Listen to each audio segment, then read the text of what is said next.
Okay. First reminder I want to share with everybody, everything that's on your test tomorrow, everything that's on your test tomorrow can be solved with a graphing calculator. So that's another reason I'm not going to put this off another day. You can work every one of these problems by graphing it and see where it crosses. Okay, 3x minus 4, there it is. 8, there it is. That's a horizontal line. Where do those cross? Right here. And you're looking for, when you do it, the graphing method, you're looking for the x value where they cross.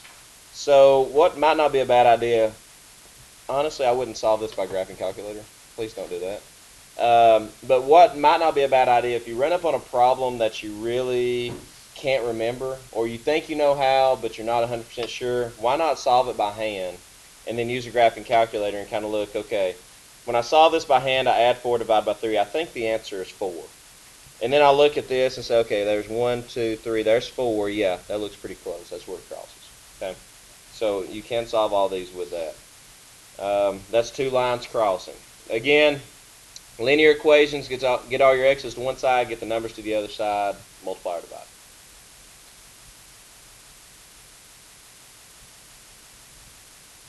On these problems, there was two methods of working these. One method was find a common denominator, multiply everything through by the common. This is probably the hardest ones on the test right here. Find a common denominator, multiply everything by that common denominator. In this case, you have 1 over x minus 1 minus 1 over x plus 1 equals 2 over x plus 1 times x minus 1. So your common denominator, you could change all three of these bottoms into this really easy. So there's your common denominator. Multiply top and bottom of x plus 1, multiply top and bottom of x minus 1, everything's changed. So one method is find the common denominator, multiply everything by that. So let's do it like this. Let's just write it outside here. X plus 1 times x minus 1. I'm going to multiply everything by that. When I multiply this by it, x minus 1's cancel and leaves me with just x plus 1 on top. Minus, when I multiply this, x plus 1 cancels. Okay, you're doing each one individually. Multiplying them all by this. X plus 1's cancel and leaves me with just x minus 1. When you multiply this times it, everything would cancel and leave me with 2. X and x, subtract them, go away. 1 minus minus 1 gives you 2. So all the x's went away. Which, by the way, something else I always forget. Before you start, make sure you make a mental note that x can't be 1 and x can't be negative 1 on these problems. So on your multiple choice, if you were looking at this problem and you had 1 or negative 1 with some of your answer choices, go ahead and mark those out. X can't be 1, x can't be negative 1. But here, all your x's went away. You didn't come up with x equals 2. That is not what this says. This does not say x equals 2. It says 2 equals 2. And what you have to ask yourself is, when is that true? That is always true. This is what's called an identity.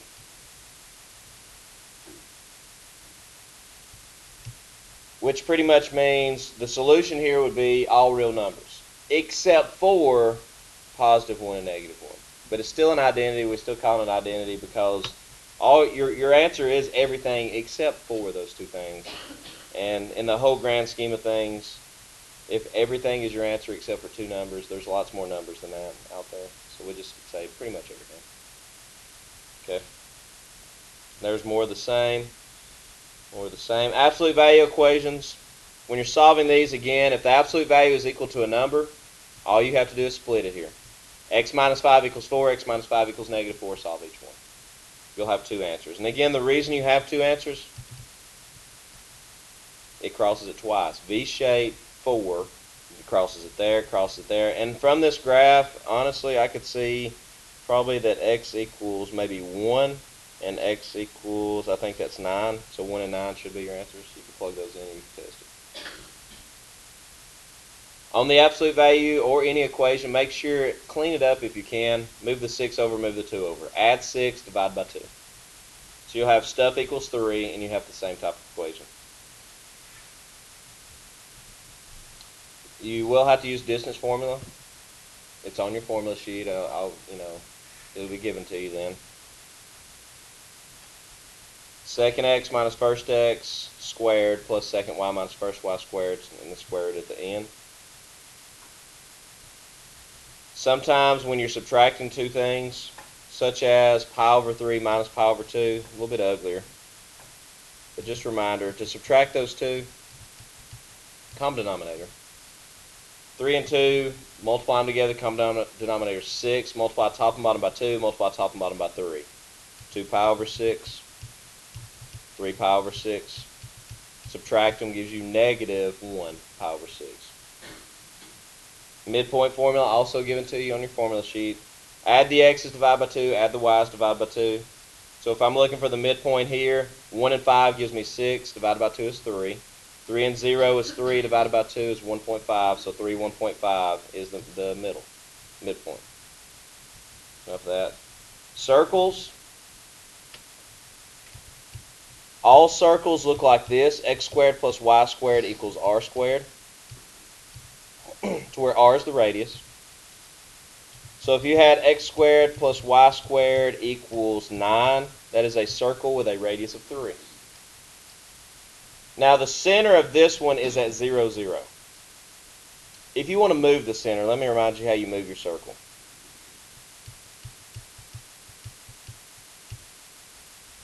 How would that move the circle? Remember that. Minus 1 would move it, well, it's with the x, so it's either left or right, right? Minus 1 would move it right 1. It's backwards from what you would think.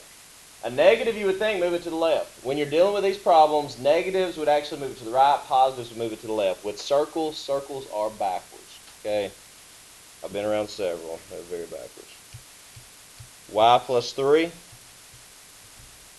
Plus would move it down. Since it's with the y, it's going to be up and down.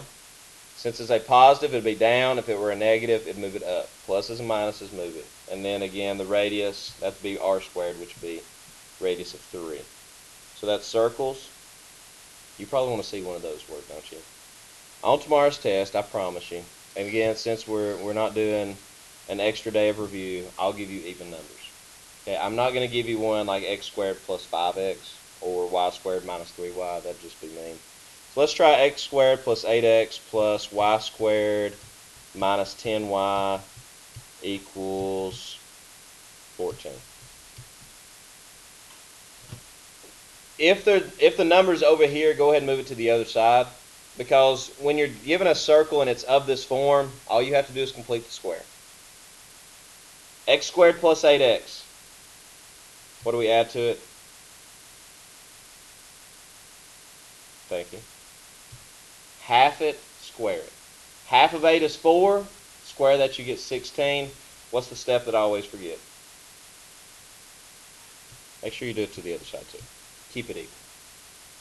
Minus 10y, half it, square it, gives you 25. Make sure you do it to both sides. Any questions thus far? Factor. It always factors into half of this middle term.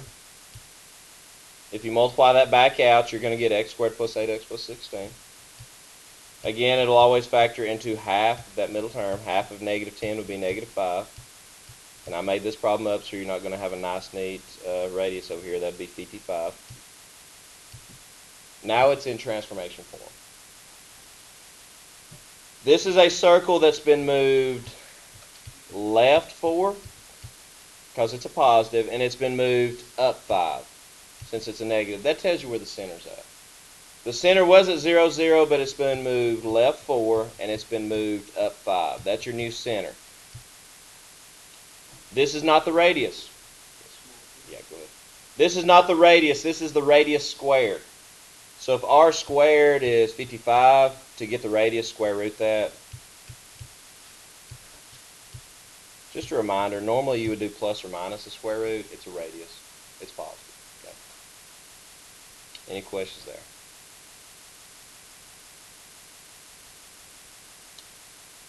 You'll also have to graph linear equations.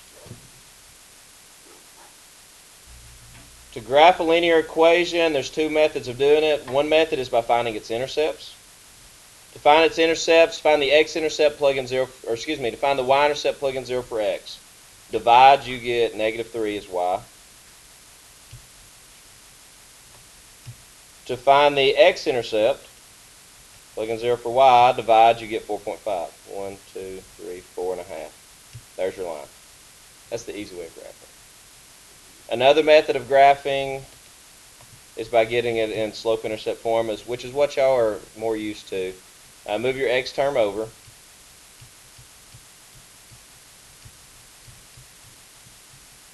Divide by -3. Make sure you divide everything by -3.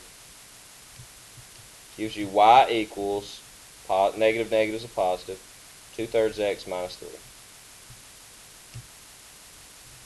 Minus 3 is your y-intercept. I already had that there. Rise 2, run 1, 2, 3. I promise it's the same line. See that? Rise 2, run 1, 2, 3. That's always amazed me that it just falls out like that. So either method, whatever you want to do to graph that. Horizontal vertical lines, to graph x equals 4, go over to 4 on the x-axis. That is a vertical line. So x is a vertical line. Y equals a number. Y equals 3. This is the y-axis. Go up to 3. Draw a horizontal line. So y equals 3 would be horizontal.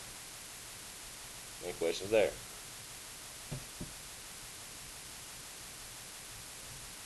We've already done slopes and intercepts. Also make sure that you can find the equation of a line. All this is Algebra 2 stuff. You can use point slope. That again is also on your formula sheet. If you haven't already put it on there, you can. Y minus y1 equals m times x minus x1. To find the equation of a line, first find its slope, and then plug in either point. x1, y1, plug in the slope. Now how do you find slope? Slope formula, also on your formula sheet. Second y minus first y over second x minus first x. Plug it all in. You can use the shortcut if you'd like. Y equals mx plus b.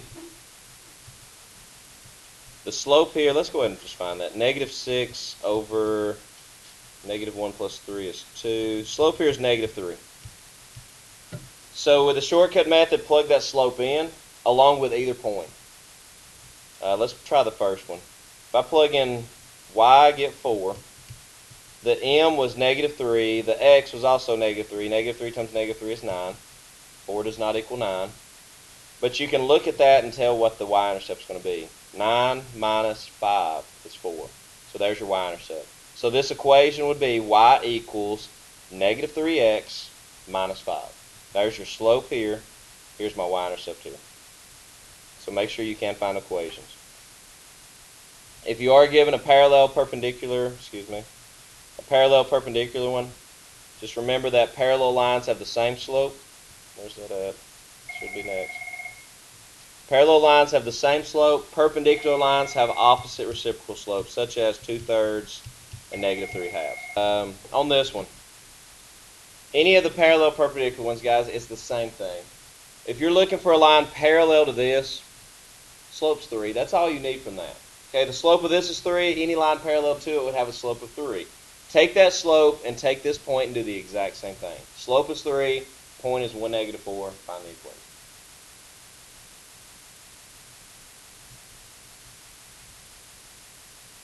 Quadratic equations. On these type, move the 9 over, take the square root.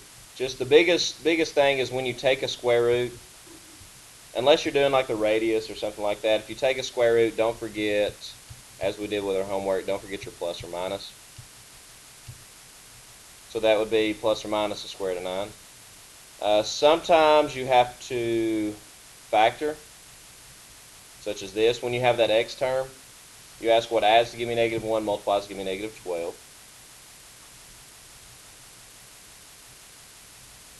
If you have two things multiply that give you 8 or some other number, make sure, please, multiply this out, move the 8 over. It must equal 0. It can't equal a number. Completing the square, I wouldn't do that. Honestly, know how to complete the square for your circles, but other than that, you're not going to solve an equation by completing the square. It's a multiple choice test. If I put in the direction, solve this equation by completing the square, I promise I'm not going to stand over your shoulder and see if you use completing the square. Use either quadratic formula or factoring. There is your quadratic formula. Always do junk first, b squared minus 4ac, because then you pretty much only have two more steps. So clean up the inside first. That also tells you how many answers you have. If it's positive, you'll have 2. If it's negative, you'll have 0. If it's 0, you'll have 1. The stuff that I'm talking about, the junk that I'm talking about, is called the discriminant. So anytime it asks for just the discriminant, that's b squared minus 4ac. Because it allows you to discriminate between answers. How many answers am I going to have? So your root words discriminate there. And then other than that, the only other thing is your inequalities and intervals. Just make sure if it's less than or greater than, it's an open interval. If it's less than or equal to or greater than or equal to, it's a closed interval, and it's a bracket. Think about what the graphs look like. By the way, that's union. Put them together. That's intersection. Where do they cross? And then we ran into these. On your absolute value inequalities, V-shape, line, where is it above or below? And the same thing on quadratic, U-shaped, line, and then if it's less than, where is it below? If it's greater than, where is it above?